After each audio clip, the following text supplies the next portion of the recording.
बलिदान देते थे, तो वो दृश्य चीख के मेरी आंखों में आ रहा, उसको मैं भुला नहीं पा रहा।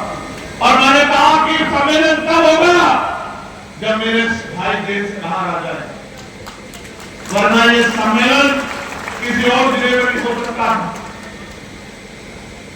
लेकिन एक बात हम लोग भूल जाते हैं, अगर हम इन सरकारों से न्याय की उम्मीद करेंगे या हक की उम्मीद करेंगे तो ये हमारी गलतफहमी हो सकती है, इसमें सच्चाई नहीं। क्या कभी जालिम किसी गरीब का हमदर्द हो सकता है क्या? दोनों हाथ उठा के बताओ, हो सकता है क्या? मेरे प्यारे साथियों, माहौल सुनो क्या है। माहौल यह है, और मैं मानूंगा तब जब अपनी मेरी बात को दिल पे लगा के जाओगे और यहां से जाने के बाद सोओगे नहीं घर में। जब तक मेरे दर्द को कम नहीं कर दो तब तक सोओगे नहीं। हाल क्या है? हाल ये है, आपके पड़ोसी जिले मध्य प्रदेश में एक मुहिम चल रही है और राज्य की सरकारें भी चुप है और केंद्र की सरकार भी चुप है। वो मुहिम चला रहे हैं कि बाबा साहब अम्बेडकर संविधान निर्माता नहीं।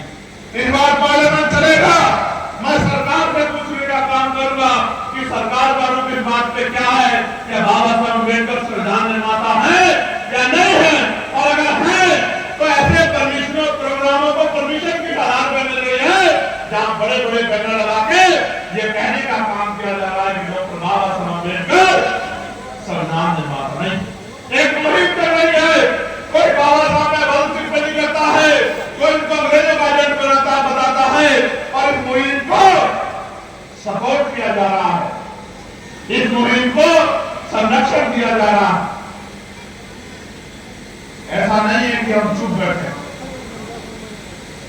नहीं चुप बैठे, लेकिन आप जानते हो कि ये सरकारें चाहती हैं कि हम संवैधानिक रास्ता छोड़ के और अपनी लड़ाई को लड़ने के लिए लाठी डंडे का प्रयोग करें। ये सरकारें जानती चाहती हैं, लेकिन आप जानते हैं अगर हम कानून को हाथ में लेंगे तो हमें गोली मारना, हमसे मुकदमा लगाना, हमें जेल भेजना इनके लिए बहुत आसान हो जाएगा।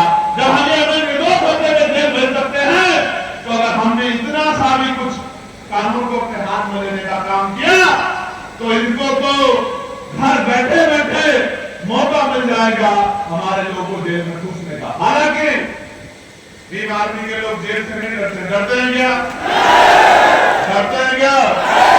नहीं डरते, बिल्कुल सच, नहीं डरते। और जब जेल में रह गया डरते हैं क्या? दोबारा जाना पड़ा, जाओगे क्या?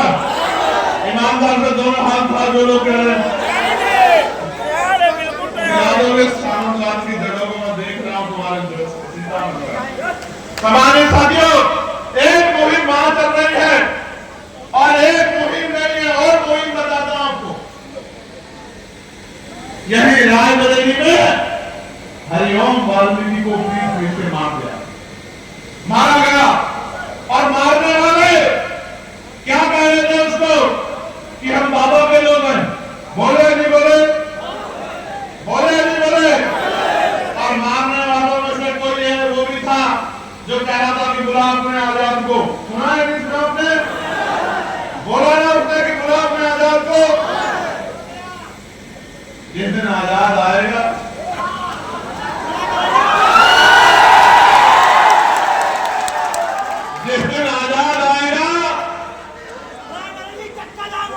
उस दिन इन गरीबों की आंखों में आंसू नहीं आएगा। मेरी बात को अब याद रखो। और किसी सामंत की इतनी हिम्मत नहीं होगी कि इनकी बच्चों की तरफ, इनकी जमीन की तरफ, इनके स्वाभिमान की तरफ आंख उठा के देख ले। किसी सामंत की इतनी हिम्मत नहीं होगी जिस दिन आजाद आएगा। मेरी बात को और मेरी बात पे गौर करो। वो पिट रहा था, उसकी आंखों में उम्मीद थी कि कोई उसको बचाने आए, लेकिन वो उम्मीद कानून व्यवस्था से नहीं थी, इस सरकार से नहीं, क्योंकि मारने वालों को सरकार का संरक्षण है। मेरे भाइयों, मारने वालों का संरक्षण। प्यारे साथियों, अभी मैं चंडीगढ़ गया और चंडीगढ़ में क्या हुआ, वाई पूरन जो आईजी रैंक के अधिकारी थे हमारे, वाई पूरन कुमार, 2020 में मेरी उनसे बात हुई। उन्होंने कहा भाई विभाग में भैया बहुत जातिवाद है, मेरी मदद कराओ, मेरे साथ डिस्क्रिमिनेशन हो रहा है, भेदभाव हो रहा है। हमारी टीम ने वहां प्रोटेस्ट किया, आप सोशल साइट उठा के देख लो, ज्ञापन दिया, सरकार से जवाब मांगा और फिर उनके साथ होने वाले अन्याय में रोक लगी। तो वो कभी इस बात का बुरा नहीं मानेगा क्या? लेकिन ईमानदार को चोर कहोगे तो उसको तकलीफ होगी या नहीं होगी?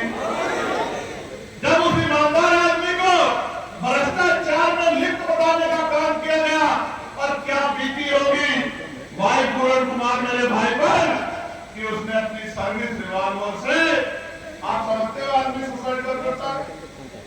मैं आपको बताता हूं, सुसाइड पंकज भाई में बैठे, सुसाइड आदमी तब करता है जब वो नाउम्मीद हो जाता है कि अब मुझे न्याय नहीं। एक आईजी लेवल का अधिकारी जब नाउम्मीद हो गया कि अब मुझे न्याय नहीं मिलेगा, तब उसने गोली चला दी। उसकी बेटी ने 1 साल से उनकी शक्ल नहीं देखी, उसकी पत्नी जापान दौरे पे थी। मैं कल गया, उनके आंसू सूख गए हैं, उनका गला सूख गया है और कोई उनके सुनने वाला नहीं।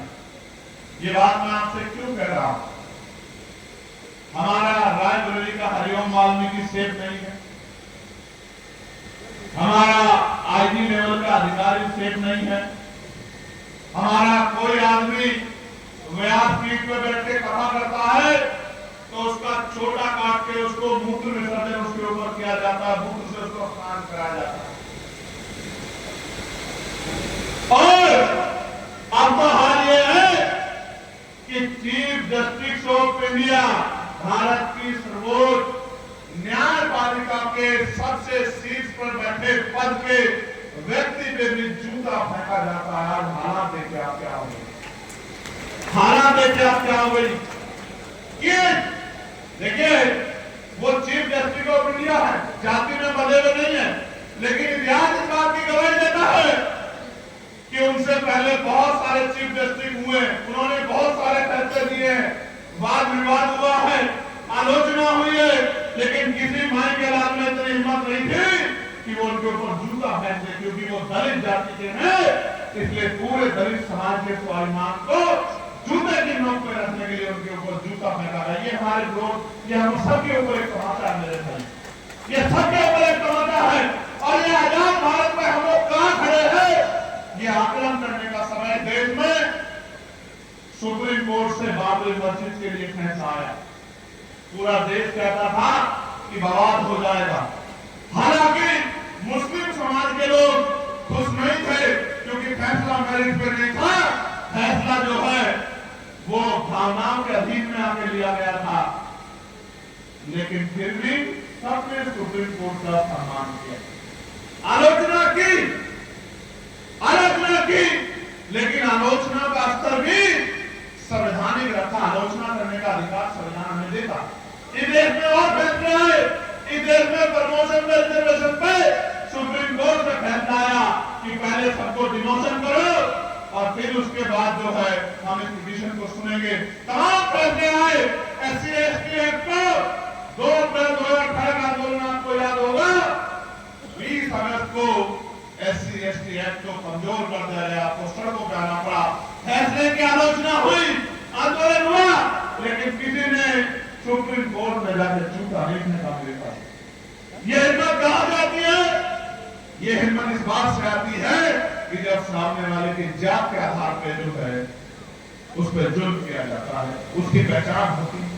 आपको ये कहा था बड़े नेता ने कि कपड़ों से पता लग जाएगा कि अपराधी कौन है, उसका धर्म क्या है। आप जानने का प्रयास करो मेरे भाइयों, आपके CBI को जूता पड़ रहा है, आपके आईजी लेवल का अधिकारी गोली मारने रहा, हरिओम वाल्मीकि को पीट के मार दिया जा रहा है। और मैं कहना तो नहीं चाहता था मेरे भाइयों, लेकिन जवाब आप खुद ही देना। दोगे नहीं दोगे बताओ? दोगे? आप बड़े भोले वाले हो, बड़े सीधे साधे हो, उस नेता का पर कब तक करोगे भरोसा? उस नेता पर कब तक करोगे भरोसा जो जालिम को बताता है गरीबों का मसीह? समझे नहीं समझे?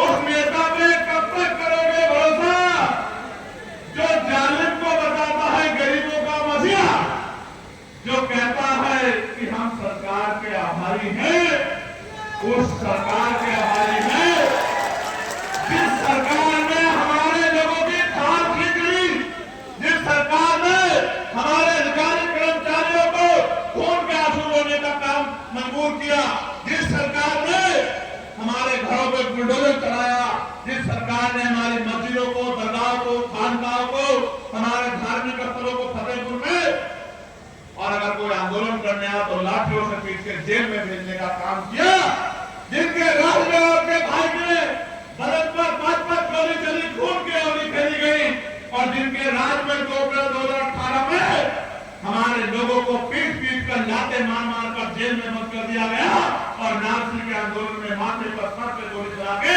मुस्लिम भाइयों का नरसंहार किया गया, उस सरकार को कहते हैं कि बहुत बहुत धन्यवाद।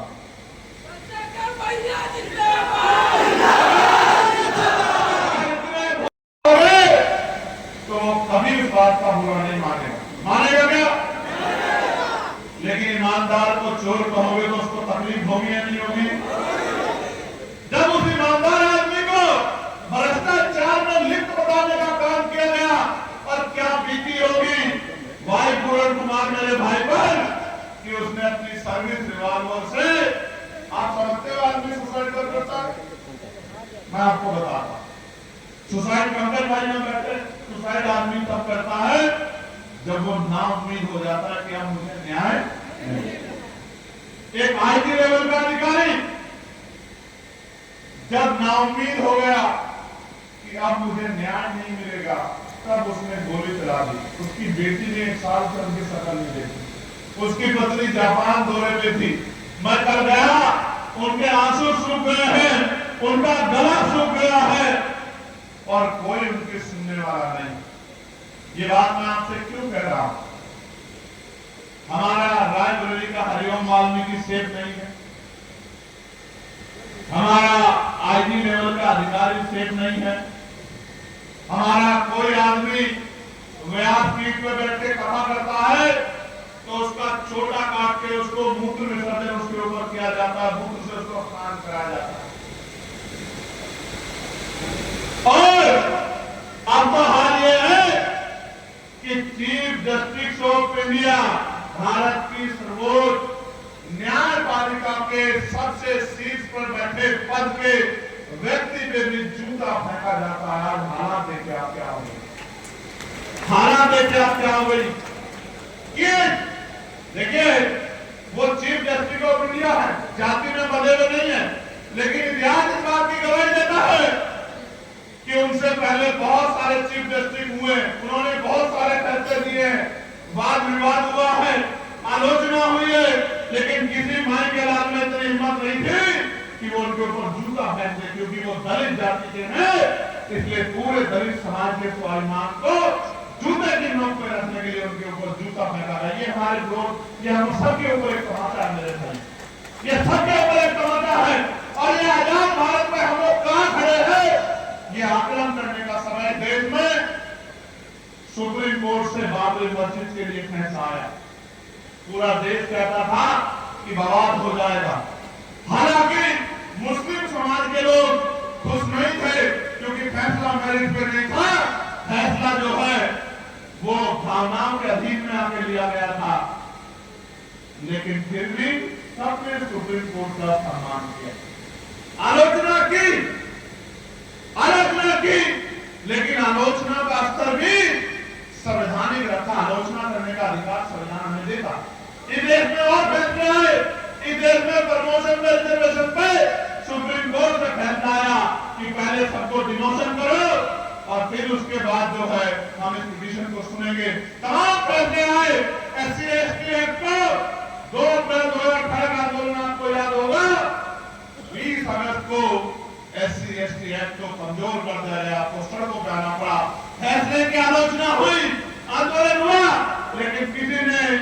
सुप्रीम कोर्ट में जाकर झूठा लिखने का मिलता है। ये हिम्मत कहां जाती है? ये हिम्मत इस बात से आती है कि जब सामने वाले की जात के आधार पर जो है उस पर जुल्म किया जाता है, उसकी पहचान होती है। आज तो ये कहा था बड़े नेता ने कि कपड़ों से पता लग जाएगा कि अपराधी कौन है, उसका धर्म क्या है। आप जानने का प्रयास करो मेरे भाइयों, आपके सीबीआई को जूता पड़ रहा है, आपके आईजी लेवल का अधिकारी गोली मारने रहा है, हरिओम वाल्मीकि को पीट पीट के मार दिया जा रहा है। और मैं कहना तो नहीं चाहता था मेरे भाइयों, लेकिन जवाब आप खुद ही देना। दोगे नहीं दोगे बताओ? दोनों हाथ पकड़ के बताओ, जवाब दोगे नहीं दोगे? आप बड़े भोले वाले हो, बड़े सीधे साधे हो। उस नेता का पर कब तक करोगे भरोसा? उस नेता पर कब तक करोगे भरोसा जो जालिम को बताता है गरीबों का मसीहा? समझे नहीं समझे? उस नेता पे कब तक करोगे भरोसा जो जालिम को बताता है गरीबों का मसीहा, जो कहता है कि हम सरकार के आभारी हैं, उस सरकार के आभारी हैं जिस सरकार ने हमारे लोगों की खाल खींच ली, जिस सरकार ने हमारे अधिकारी कर्मचारियों को खून के आंसू रोने का काम मंजूर किया, जिस सरकार ने हमारे घरों पे बुलडोजर चलाया, जिस सरकार ने हमारी मस्जिदों को, दरगाह को, खानकाहों को, हमारे धार्मिक स्थलों को फतेहपुर में और अगर कोई आंदोलन करने आया तो लाठियों से पीट के जेल में भेजने का काम किया, जिनके राज में आपके भाई ने भारत पर 5-5 गोली चली, खून की गोली खेली गई, और जिनके राज में 2 अप्रैल 2018 में हमारे लोगों को पीट पीट कर लाते मार मार कर जेल में बंद कर दिया गया, और नासिर के आंदोलन में माथे पर सर पे गोली चला के मुस्लिम भाइयों का नरसंहार किया गया, उस सरकार को कहते हैं कि बहुत बहुत धन्यवाद।